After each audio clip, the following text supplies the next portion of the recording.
Jadi sekali dia berangkat, itu adalah tugas suci, berhasil itu bukan tujuan, tapi ridho ilahi, itulah yang akan diraih. Nah, jihad ini kadang-kadang itu orang dibentuk menjadi stigma yang negatif. Padahal kemerdekaan kita itu lebih banyak diraih dengan mentalitas jihad. Atas nama kebebasan dan hak asasi manusia. Jangan larang saya untuk LGBT. Jangan larang saya untuk ateis. Padahal dengan adanya sila pertama Pancasila itu, tidak sejengkal pun tanah dan air di Indonesia ini yang boleh dipijak oleh orang yang tidak beragama. Tugas kedepannya bangsa Indonesia itu kalau memang betul-betul ingin menjadi Pancasilais sejati, materialisasikan nilai-nilai Pancasila itu mulai dari sila pertama sampai sila kelima di dalam bentuk peraturan perundang-undangan.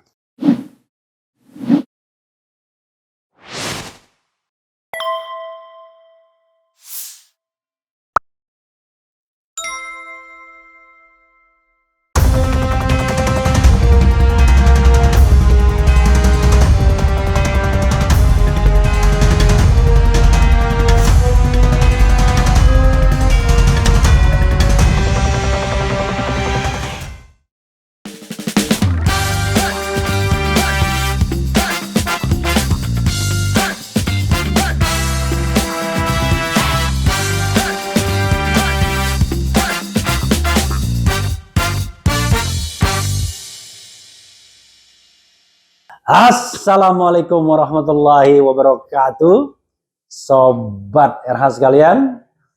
Jumpa lagi kita di channel yang keren ini, keren cadas. Keren cadas.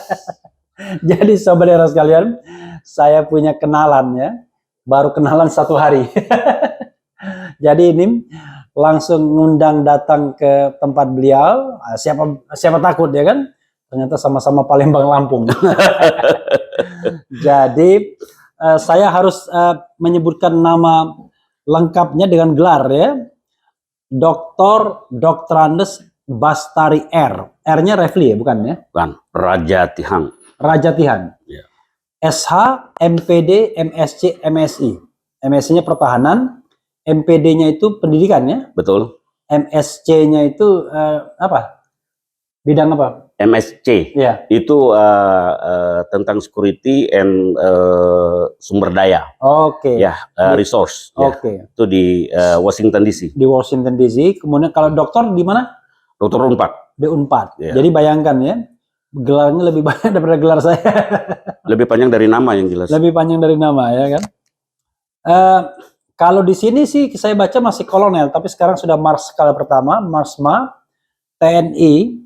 Dan kalau kelahiran Tanjung Karang. Tanjung Karang. Tanjung Karang 10/11/1964. Nggak ada lagi Tanjung Karang sekarang. Nggak ada lagi. Bandar Lampung. Ya? Bandar Lampung, ya kan. Jadi sahabat era sekalian, karena beliau ini Sumatera Selatan, kita sering ngomong Palembang. Padahal ini podcast Bung, ya kan. Ini. Dan jabatan sekarang adalah apa istilahnya? Kepala Dinas Pembinaan Mental dan Ideologi. Nah, jadi Kepala Dinas Pembinaan Mental dan Ideologi, dan tempat kantornya adalah di Mabes TNI AU, markas besar TNI AU. Jadi saya sedang di Mabes TNI AU ini. Dan ini ruangan beliau, sahabat era sekalian. Jadi awalnya cuma anjang sana, tapi namanya Refli Harun Channel kan, kalau cuma sekedar anjang sana tanpa podcast rasanya seperti sayur asam tanpa garam, bukan kurang garam, tanpa garam. Ya. Kanda, selamat datang di RH Channel, walaupun ini tahu di kantor Kanda ya. Dadaan ya. Dadakan, dan terima kasih atas undangannya ya. Sama-sama. Dan menarik. Jadi setelah saya bicara-bicara tadi, ini menarik, kita bicara tentang ideologi ya. Jadi kadang-kadang kita clash, the clash of ideology. Ideology. Ya kan? Nah, kita akan lihat bukan hanya civilization, bukan hanya peradaban, tapi ideologi. Kadang-kadang clash ideologi antara TNI dengan sipil, bahkan antara TNI dan ulama. Kadang-kadang begitu. Bisa dijelaskan Kanda secara singkat apa yang dilakukan di sini dalam hal pembinaan mental ideologi itu? Baik, pertama-tama tentu saya ucapkan terima kasih atas kunjungannya Bang Refli Harun yang sudah menasional itu namanya. Keren cadas. Keren cadas. Gitu. Jadi saya 2,5 tahun yang lalu lah kira-kira itu ditunjuk oleh Panglima saat itu Marskal Hadi Cahyanto untuk melaksanakan tugas sebagai pembina mental dan ideologi TNI Angkatan Udara. Oke, jadi mental dan ideologi ya? Betul, mental dan ideologi. Yeah. Hanya di TNI Angkatan Udara yang baru untuk menerapkan ini dinasnya itu bernama Dinas Pembinaan Mental dan Ideologi. Nah, tadinya dulu tuh sama, seluruh matra itu Dinas Pembinaan Mental saja begitu. Nah, jadi tugas di sini sebetulnya pada dasarnya ya itu ada 3 bidang, yaitu membidangi pembinaan mental rohani. Oke. Ya, rohani dalam hal ini membina bagaimana umat beragama khususnya yang ada di dalam lingkup TNI. Gitu. Terus yang kedua, pembinaan di bidang tradisi dan kejuangan tentara, gitu prajurit. Yang ketiga, inilah pembinaan ideologi. Nah, kalau ideologi ya nasional maupun tentara sudah pasti Pancasila. Oke. Nah, 3 lingkup itu loh sebetulnya garis besar. Jadi menarik ya, rohani, mental ketentaraan, ya, tradisi dan kejuangan. Kejuangan. Betul. Kemudian ideologi secara nasional tentu Pancasila. Betul. Ini menarik ya. Jadi sekali lagi sobat era sekalian, tidak ada dikotomi ya antara rohani dan jasmani. Dua-duanya dibina mental. Dibina. Betul. Nah, dalam hal kerohanian dulu kita satu-satu ya, Kanda ya. Dalam kerohanian itu apa yang kemudian ditekankan? Jadi begini, pembinaan mental rohani itu yang sudah ada di dalam penugasan Disbintal Ideologi TNI Angkatan Udara itu bahwa seorang prajurit itu pada dasarnya adalah kombatan. Oke. Ya, artinya komponen utama pertahanan tentara, apapun kecabangannya, mau dia dokter, mau dia hukum, mau dia teknik ya, penerbang ya, itu semuanya adalah kombatan. Jadi ketika orang akan bertempur itu tidak cukup saja mengandalkan kemampuan fisik dan persenjataan. Tidak. Ya, bayangkan kalau 2 ini ada semua, kita kuat dan senjata dan peralatan kita lengkap. Tapi tanpa mental perjuangan yang tinggi yang didasari oleh kecerdasan spiritual ya, bahwa ini adalah tugas suci yang diberikan oleh Tuhan yang Maha Kuasa, itu kita akan kalah sebelum berperang. Karena itu mental rohani itu karena tidak ada legitimasi rohani ya, bahwa apa yang dilakukan itu benar, kira-kira begitu. Betul. Jadi sekali dia berangkat itu adalah tugas suci, berhasil itu bukan tujuan, tapi ridho ilahi itulah yang akan diraih. Nah itu dari sisi itu, wah itu kalau dalam konsep Islam jihad namanya itu. Jihad. Nah, jihad ini kadang-kadang itu orang dibentuk menjadi stigma yang negatif. Padahal kemerdekaan kita itu ya lebih banyak diraih dengan mentalitas jihad. Bukan hanya di dalam Islam, karena terkenalnya itu jihad ada di dalam Islam. Tetapi kita tahu bahwa saudara-saudara kita di Bali itu ada sebutan yang disebut dengan puputan. Perang puputan. Puputan Margarana. Lebih baik mati daripada hidup terhina, terjajah.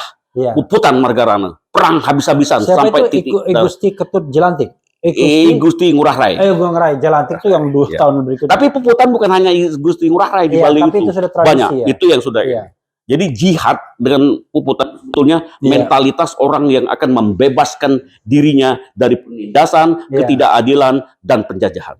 Kalau di Sumatera Selatan tuh mati deh Mas Alto. Beda.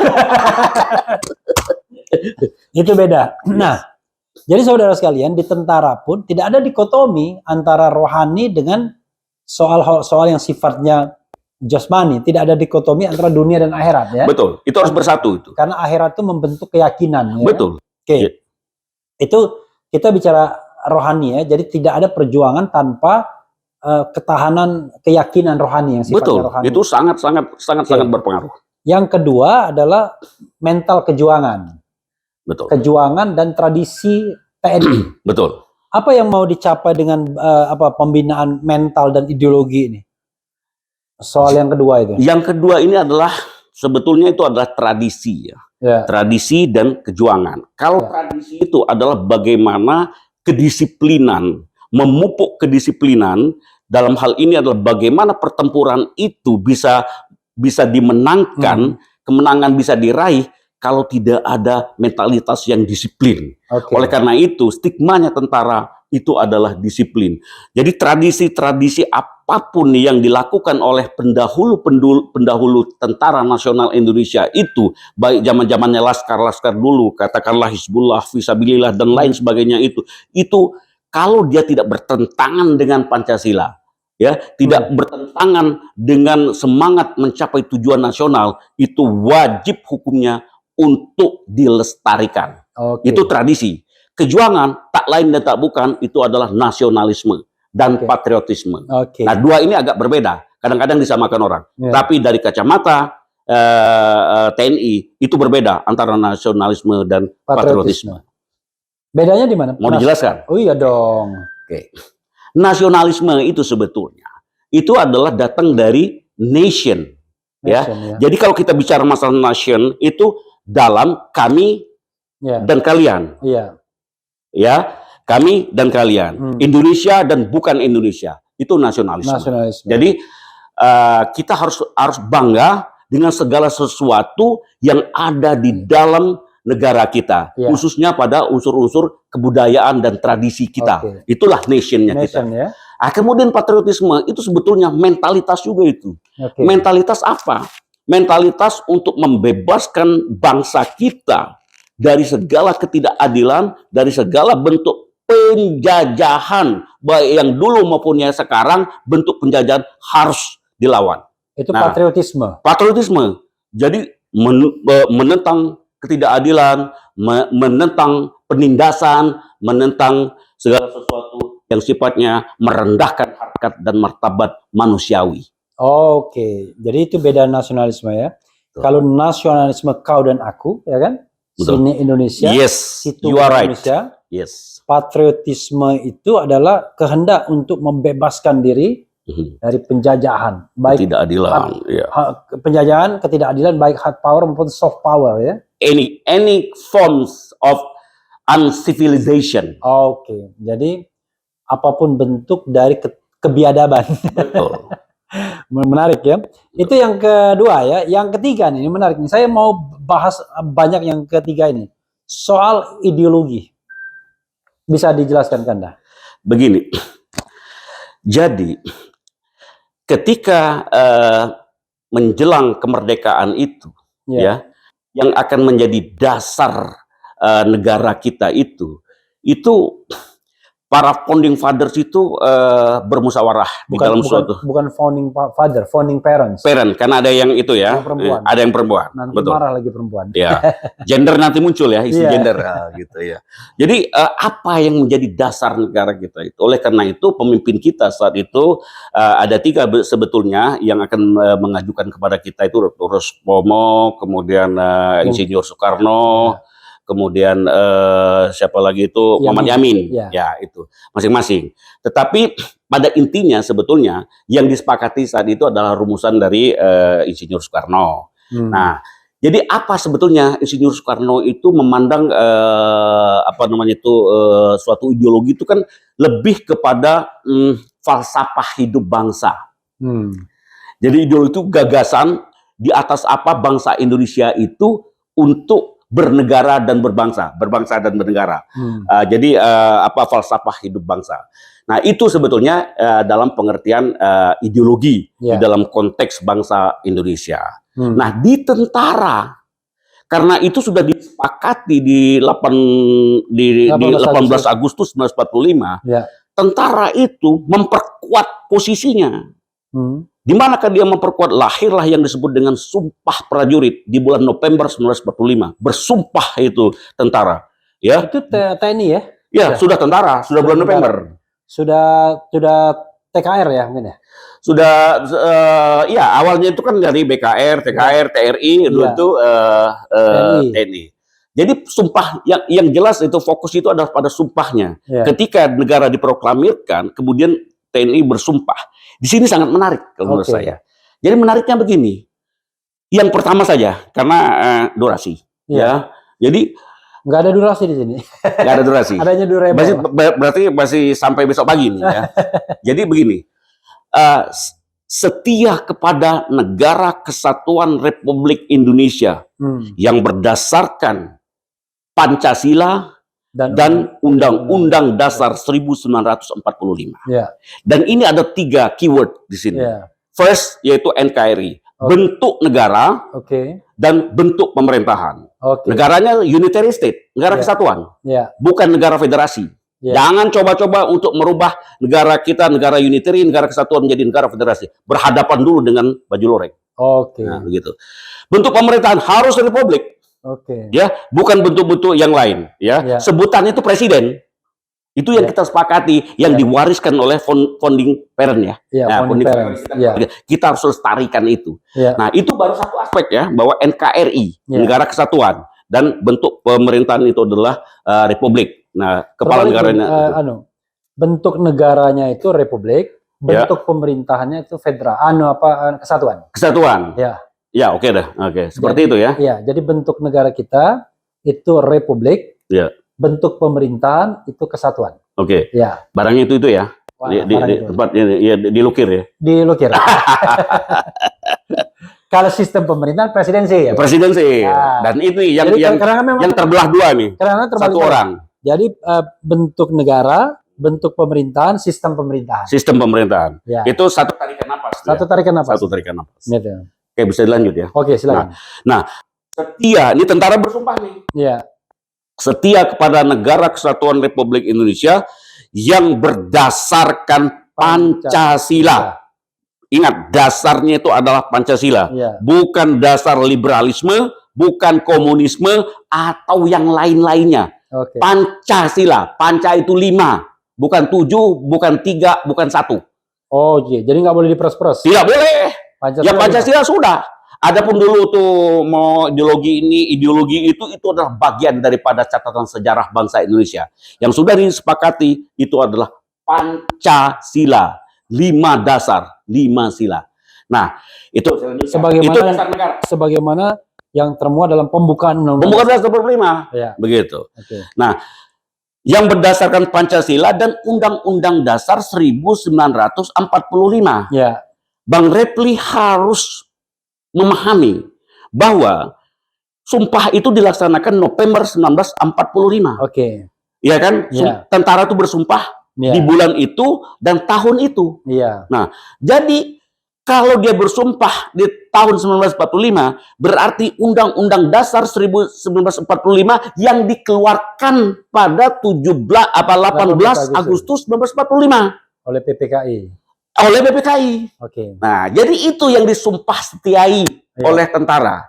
Not anything else, not any form else. Itu ya bentuk negara yang di situ, dasar negaranya itu, dan Undang-Undang Dasar 1945 yang ono. Gitu. Jadi begitu penjelasan singkat seperti itu, karena dia kalau kita bahas satu persatu dia akan panjang. Gitu. Waduh, ini udah ngeri-ngeri sedap nih yang ono. Ini sudah berapa SKS? Kalau saya bilang di sini tuh ada beberapa SKS. Ini agak ngeri-ngeri sedap nih kalau bilang yang ono ya. Jadi yang ini nggak disumpahin. Jadi begini maksudnya. Ada beberapa fase di dalam pasca kemerdekaan kita itu. Memang konstitusi itu kadang ada undang-undang RIS pernah, ya kan?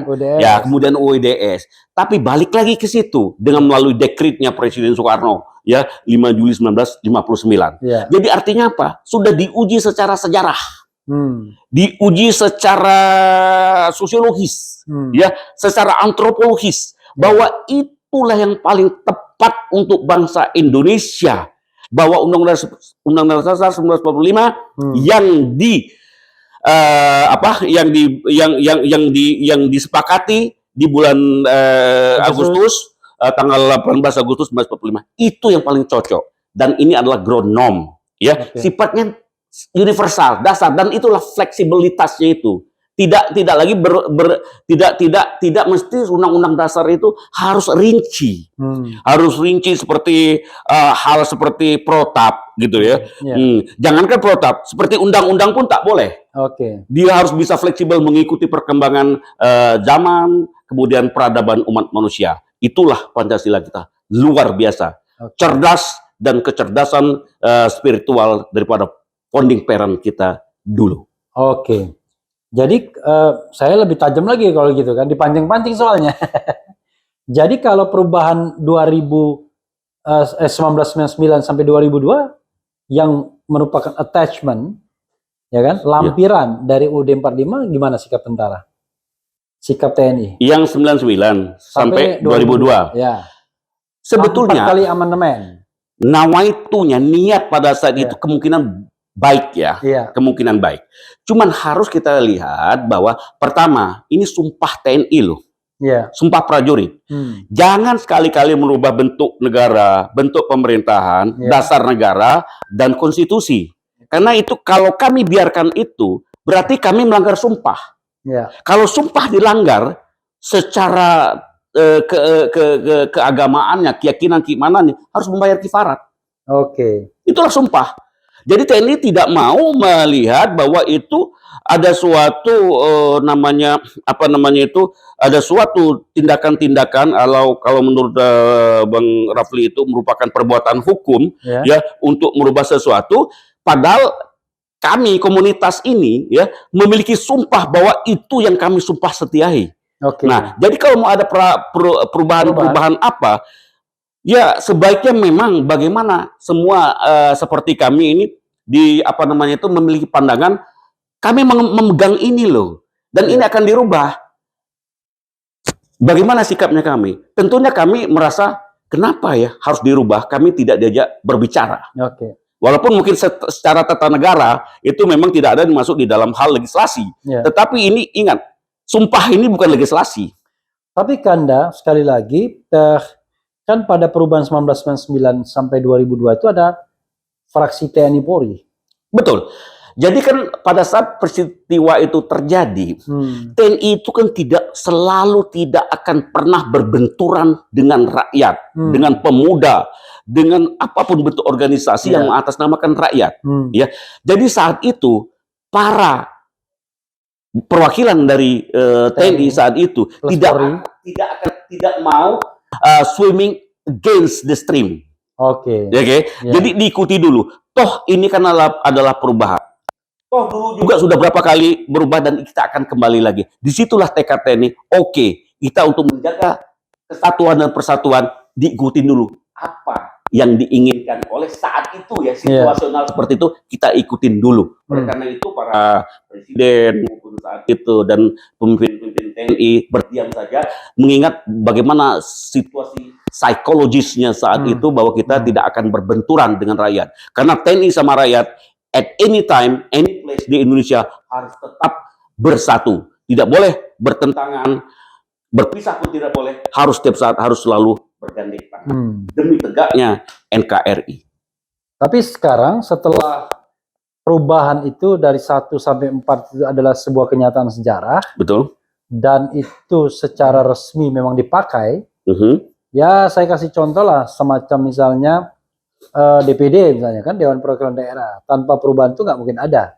MK nggak mungkin ada. Pemilihan presiden langsung nggak mungkin ada. Bagaimana sikap TNI sekarang? Seperti yang saya sampaikan tadi itu bahwa sebetulnya kalau dikatakan politik atau lebih tepatnya pemahaman politik tentara itu adalah mana yang terbaik buat negara dan mana yang terbaik buat rakyat. Perubahan bisa saja terjadi. Cuman kalau perubahan itu sampai mencerabut sesuatu dari akarnya, inilah yang sebetulnya yang membuat sikap TNI itu menjadi waspada. Nah, ini sudah menjadi wacana ya di dalam pemikiran bahwa sebetulnya kalau perubahan itu tetap berlanjut, sedangkan stakeholder bangsa dan negara itu harus terwakili semua di suatu badan yang disebut dengan Badan Perwakilan Rakyat. Dalam hal ini ketika yang tertinggi itu adalah Majelis Permusyawaratan Rakyat. Ya. Dan harus ada komponen-komponen itu, termasuk TNI, bukan untuk berpolitik, tetapi untuk mengantisipasi bagaimana sudah diberikan oleh founding parent itu seperti ini garis-garis kita yang harus kita ikutin, dan semua komponen itu harus punya hak yang sama di dalam meluruskan dan mengingatkan para apa namanya itu badan-badan negara itu bahwa kita boleh maju tapi rel kita itu adalah ini, tidak boleh keluar daripada rel itu. Contoh misalnya itu sebetulnya sudah ada dulu, misalnya seperti dulu itu kan ada DPR, Ya. kemudian utusan daerah dan utusan golongan. Ya. Kemudian DPR tetap di situ, kemudian utusan golongan menjadi Dewan Perwakilan Daerah. Ya. Nah, utusan golongan ini yang tidak ada.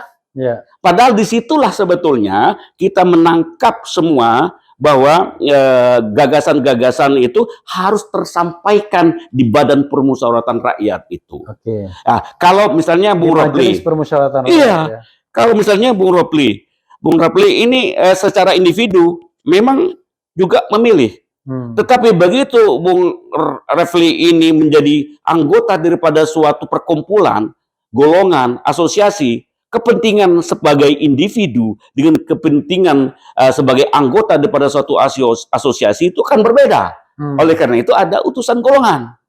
Contohnya seperti itu. Jadi sebenarnya lengkap saat itu. Aspirasi individual, personal, dan aspirasi bersifat kolektivitas, yaitu golongan ada. Menarik ya.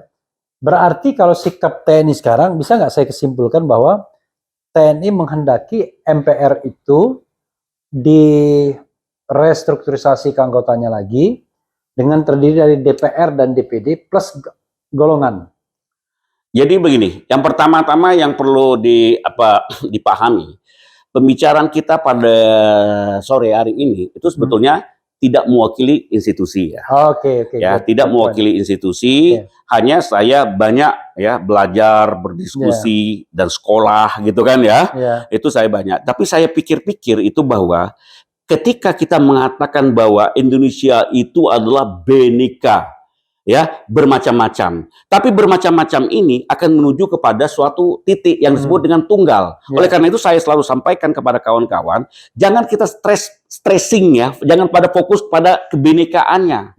Tapi kita fokus kepada tunggalnya. Tunggalnya itulah nanti yang akan berada, keputusan diambil setelah kita melihat berbagai macam ide yang beraneka ragam, ide itu asalnya dari berbagai macam komponen bangsa, kemudian dia akan menjurus kepada satu untuk kemaslahatan bangsa dan negara. Jadi TNI mendukung sebanyak apapun jumlah golongan itu, sekecil apapun golongan itu, harus aspirasinya tetap harus berada di majelis. Jadi jangan, kalau ini tidak tertampung, kita tidak suka ketika menjadi majelis jalanan. Oke. Tapi Majelis kalau jalanan. misalnya, kalau majelis itu sedapat mungkin dia representatif ya. Betul. Artinya mewakili semua komponen kelompok dalam masyarakat. Betul. Tapi kalau DPR kan itu kan betul-betul day to day politik. Oke. Pada masa Orde Baru, tentara ikut, polisi ikut. Betul. Apakah dalam konsep yang baru ini ikut juga tentara dalam day to day politik itu? Jadi begini. Ini kan kontroversial juga jadinya.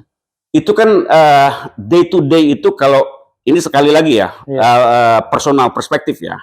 Personal perspektif. Kalau saya melihat bahwa kepentingannya tentara di dalam percaturan politik nasional itu bukan pada eksekutifnya. Nah, eksekutif itulah yang disebut dengan day to day, karena dia akan pelaksana daripada suatu keputusan dari seluruh lapisan masyarakat yang ada di Dewan Perwakilan. Nah, jadi kalau misalnya tentara itu harus masuk, kalau perspektif saya, dia harus berada di badan legislatif yang memiliki tugas-tugas legislatif, non eksekutif.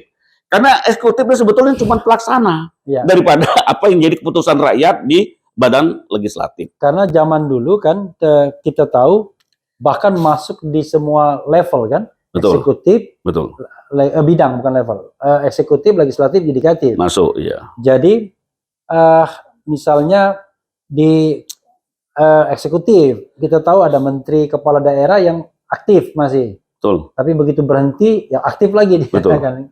Nah, kalau sekarang kan perspektifnya adalah kalau Anda mau ke sana, ya Anda harus pensiun. Kira-kira begitu. Betul. Betul. Itu nggak salah kan ya? Tidak salah kalau Oke, pensiunnya, ya. gitu ya. Tidak Tapi salah. jadi kalau misalnya di legislatif harusnya diberikan hak gitu ya. Betul. Oke, itu sekali lagi itu personal perspektif ya. Betul, betul. The individual perspektif. Kanda, ini kan pemikiran-pemikiran seperti ini pasti membutuhkan lagi perubahan ya. Betul. Perubahan konstitusi pastinya. Betul. Karena kita nggak bisa mengatakan, yuk kita kembali kepada Undang-Undang Dasar 45, kembali kepada Undang-Undang Dasar 45. Karena kalau kita misalnya begitu saja mengatakan itu, saya pikir akan clash pasti. Kenapa Betul. clash? Saya bilang, ya sudah ada lembaga-lembaga yang diciptakan atau dipilih berdasarkan ketentuan konstitusi yang baru kan. Betul. Ada MK, ada DPD, kan nggak mungkin juga tiba-tiba suddenly, yuk kita kembali kepada Undang-Undang Dasar 45. Betul. Maka yang terjadi adalah lembaga-lembaga itu harus gugur, harus diberhentikan di tengah jalan kan, kira-kira begitu. Nah, Betul. tapi kan di masyarakat ini mungkin termasuk pemikiran beberapa kalangan TNI ingin kembali kepada Undang-Undang Dasar 45. Nah, sikap Kanda sendiri gimana? Jadi kalau saya melihat begini loh, kalau sesuatu yang baru kemudian lahir baru sekarang, itu mungkin ya questionable. Oke. Tetapi kita sudah melihat jejak-jejak sejarah kita, ya, jejak-jejak sejarah kita seperti yang kita bicarakan di awal, bahwa kita pernah kok pakai yang model ini, Iya. RIS, Iya. undang-undang RIS, kita pernah kok kita pakai undang-undang dasar sementara Iya. begini.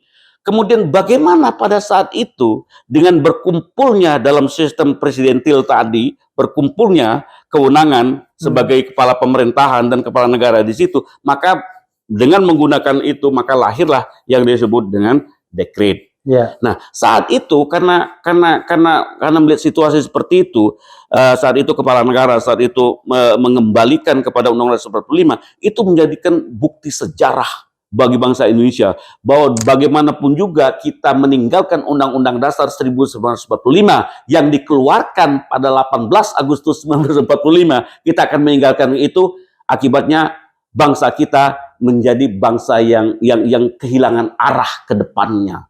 Nah, oleh karena itu, kalau menurut saya secara pribadi, kita akan ke situ. Perihal nanti akan disesuaikan dengan bagaimana yang disebut dengan menyesuaikan dengan peradaban atau kemajuan masyarakat, yang disebut dengan the living laws, katakanlah seperti itu, kita sesuaikan, tetapi tidak merubah ya naskah aslinya yang sudah dibuat oleh founding parent kita. Nah, itu kan bisa. Contoh misalnya di Amerika, berapa kali itu di amandemen, tapi naskah pokoknya ada, naskah aslinya ada. Kemudian ada perubahan-perubahan itu, jadi anak cucu kita besok itu tahu, oh ini tuh pada saat kita merdeka, ini yang diwariskan oleh nenek moyang kami dulu. Terus ada perubahan-perubahan sampai itu ada fase-fasenya, mereka akan belajar bagaimana sejarah konstitusi bangsa dan negara Indonesia. Kan cantik itu seperti itu. Tapi kalau kita bicara tentang amandemen yang sistemnya attachment ya,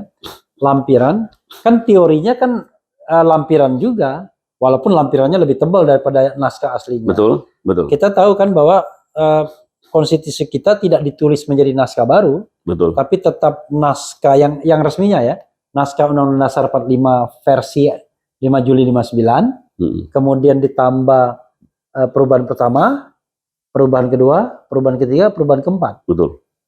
Attachment juga kan sebenarnya. Jadi apa soalnya kalau kita bicara evolusi perkembangan konstitusinya? Kalau saya melihatnya beginilah.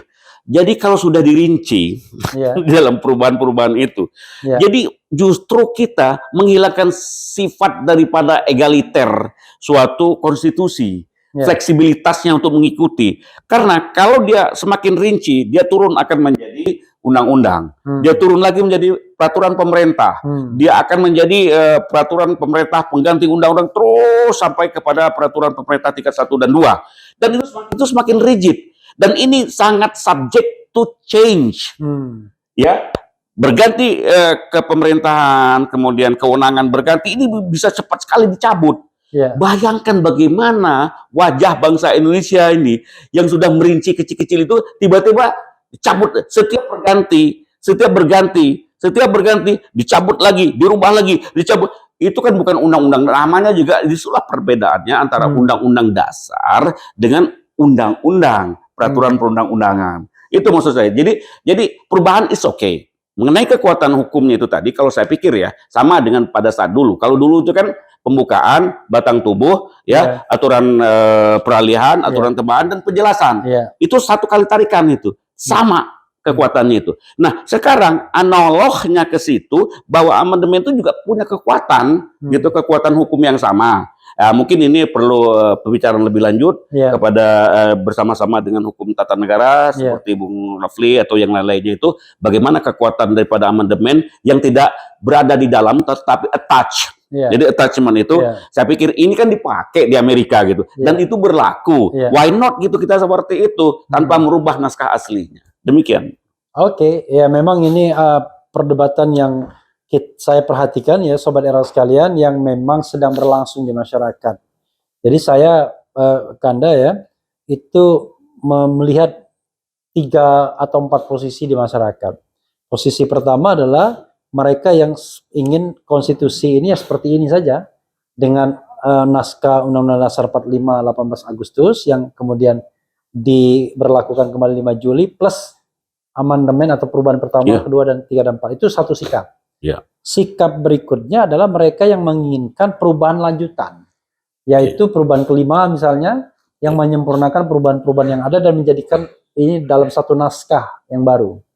Itu sikap kedua. Nah, sikap ketiga adalah sikap sebagian juga kelompok masyarakat yang menginginkan kembali kepada Undang-Undang Dasar 1945 versi 18 Agustus. Mereka sebut kadang-kadang yang asli katanya, kira-kira begitu ya. Betul. Kalau PMP asli itu lemah.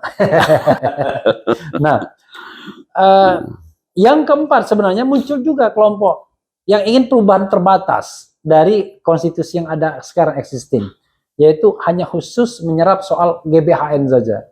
Tapi untuk sementara waktu itu nggak dibunyikan, terutama oleh partai politik karena mereka takut menjadi kotak Pandora untuk perubahan-perubahan lainnya. Nah, karena itu saya katakan sementara ini memang ada 3 kelompok di masyarakat itu. Jadi berarti saya simpulkan Kanda pribadi pengen kelompok yang ketiga tadi kan kembali. Karena apa? Kami tidak diikat saja di dalam pelaksanaan tugas dan tanggung jawab sebagai aparatur negara. Ya, bukan alat negara. Aparatur negara. Ya.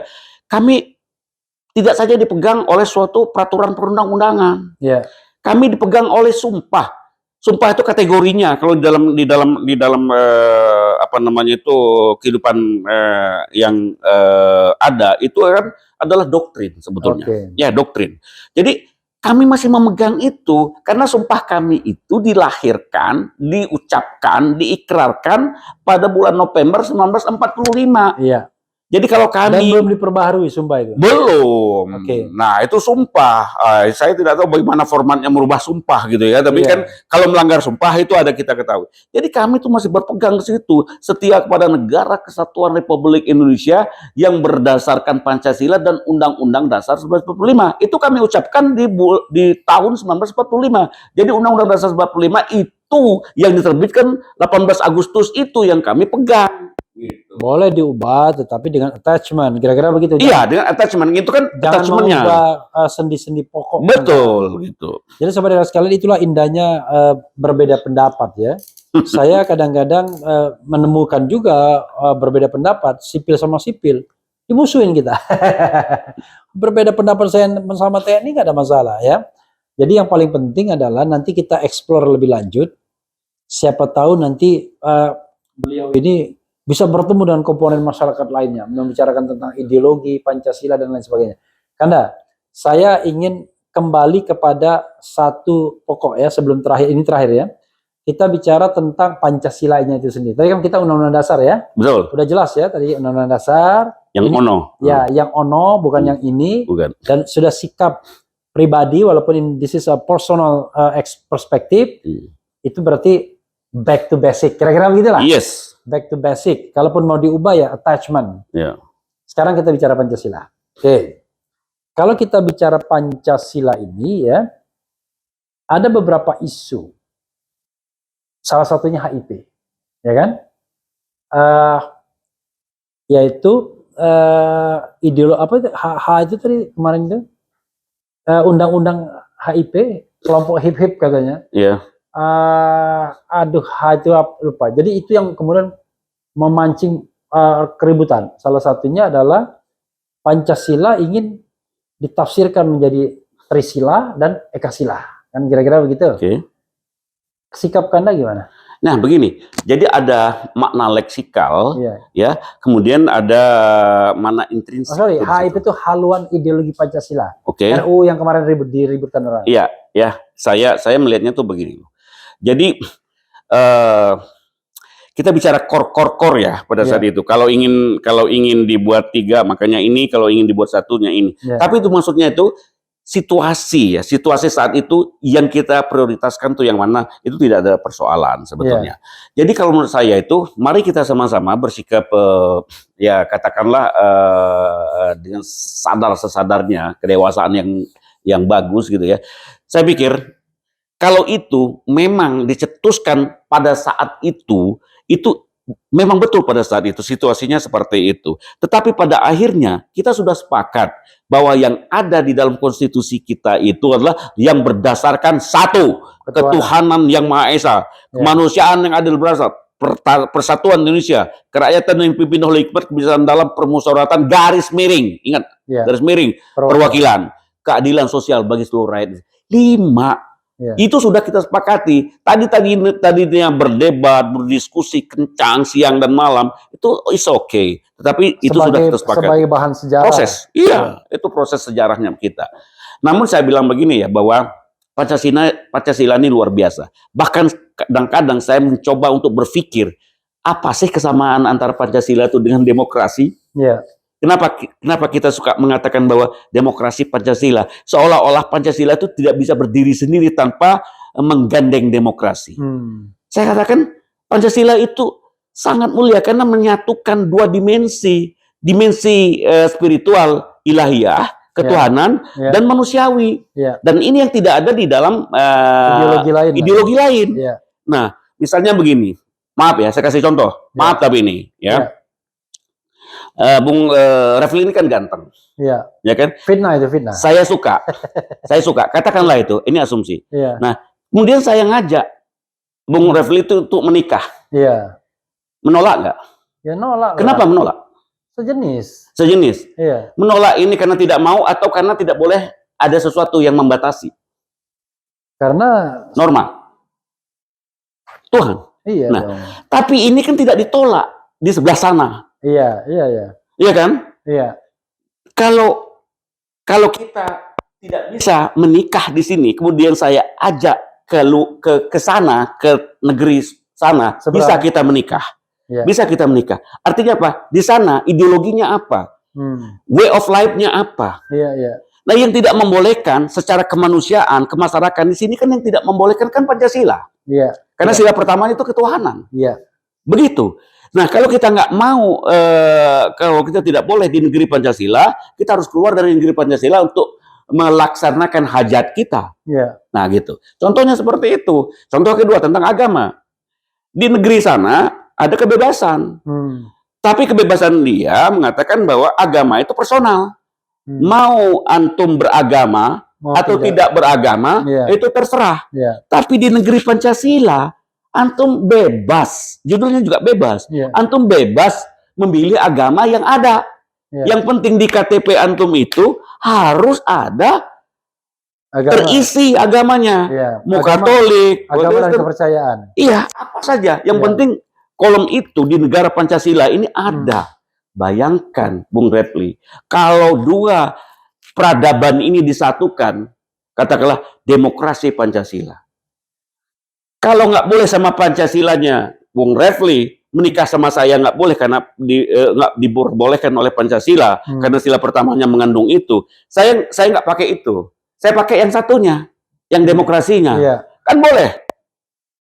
Karena demokrasi Pancasila nggak pakai azas ini, saya pakai yang azas yang ini, azas kebebasan ini. Berarti boleh.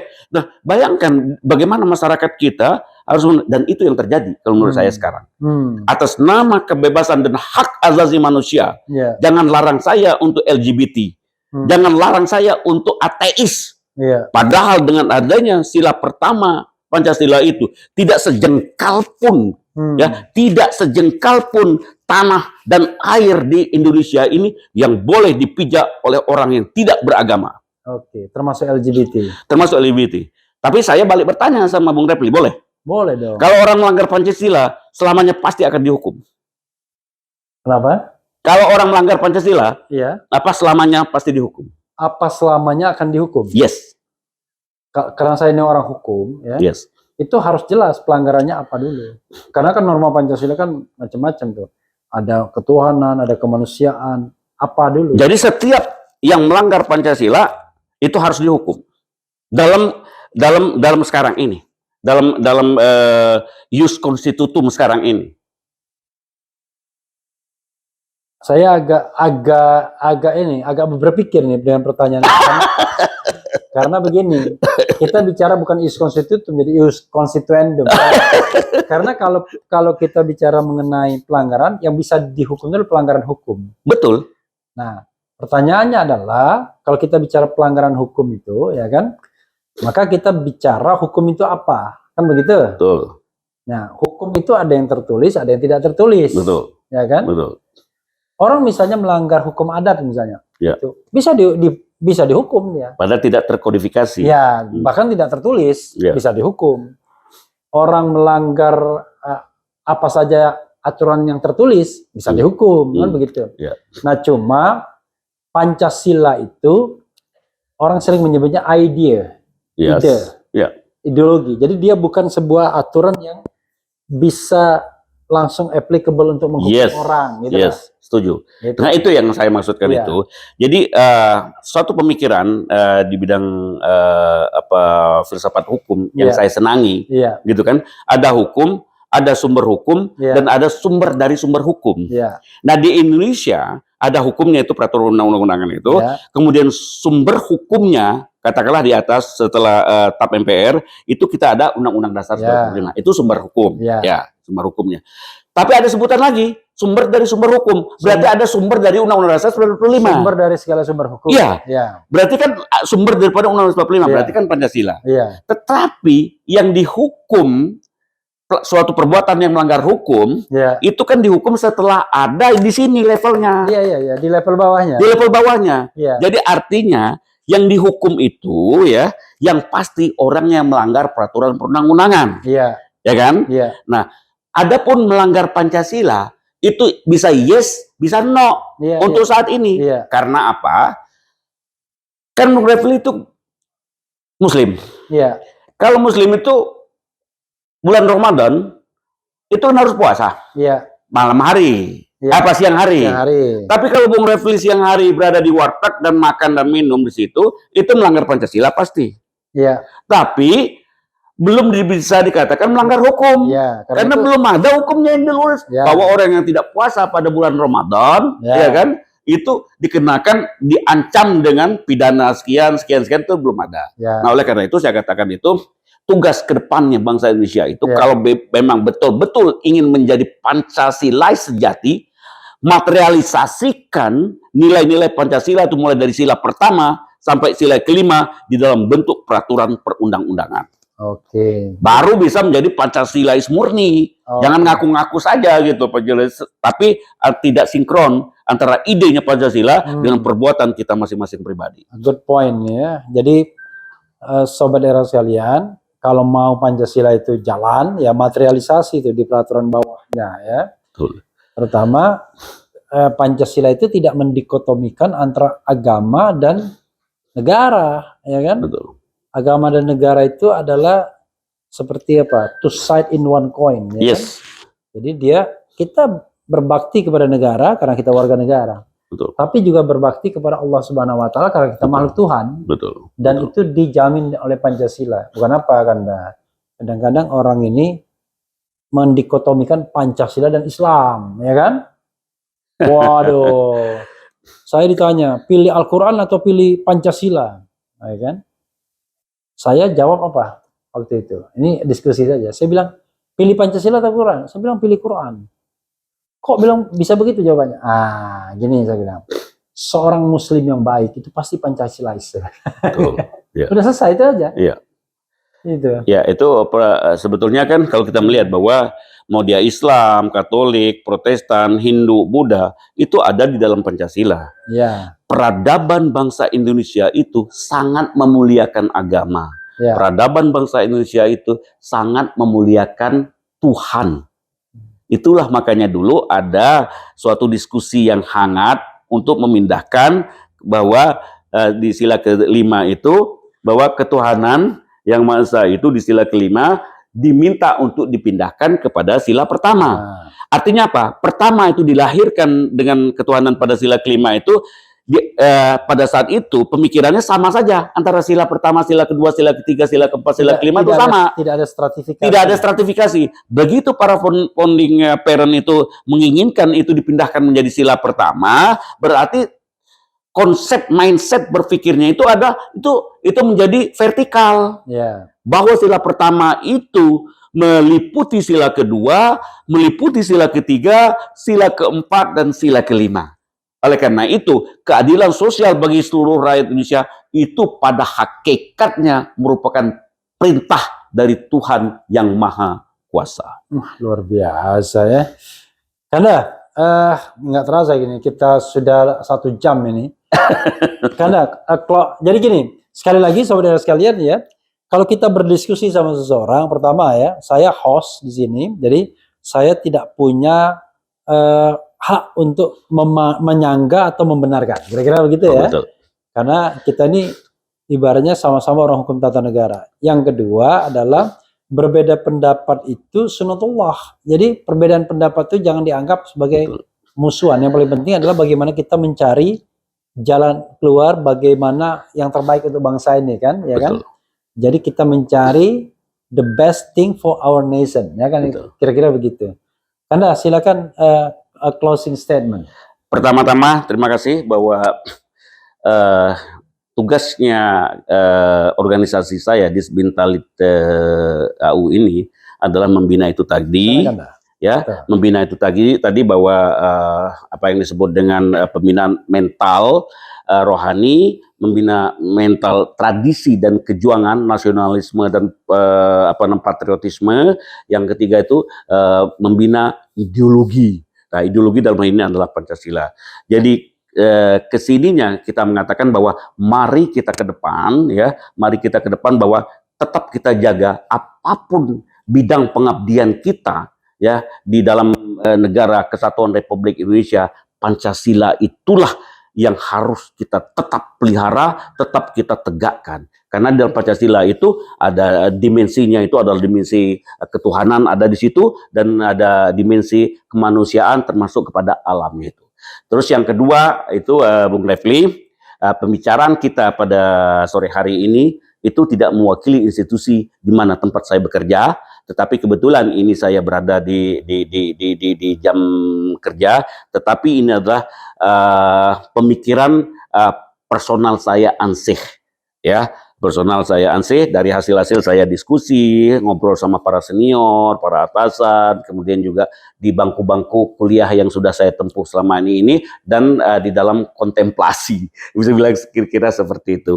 Demikian ya yang bisa saya sampaikan. Mudah-mudahan TNI ke depan itu semakin menyadari bahwa hukum tata negara itu penting untuk kedudukan daripada TNI itu ke depan seperti apa, dan kita mengharapkan TNI bersama rakyat itu selalu tidak boleh berhadap-hadapan dalam ini yang berbeda, tetapi jangankan berhadapan, berpisah pun tidak boleh TNI sama rakyat.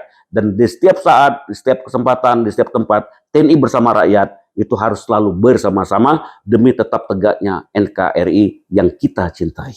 Demikian.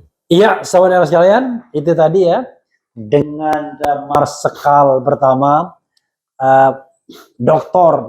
Andes Bastari RSH, MPD, MSc, MSc. Nah, good kan? Saya hafal semua ya kan? Mudah-mudahan kita bisa bertemu di lain kesempatan dengan tema yang berbeda, atau bahkan jangan-jangan kita berdiskusi dengan pihak lain juga, pastinya menarik. Karena begini, pikiran itu akan kelihatan unggul tidaknya ketika dia dibenturkan dengan pikiran yang lain. Maka kesepakatan dari pikiran-pikiran itulah yang sebenarnya yang kita ingin cari ya, karena kebenaran itu pasti milik yang maha kuasa, tapi manusia berupaya ya, berikhtiar untuk mencapai yang benar tersebut. Wassalamualaikum warahmatullahi wabarakatuh. Assalamualaikum. Cheers.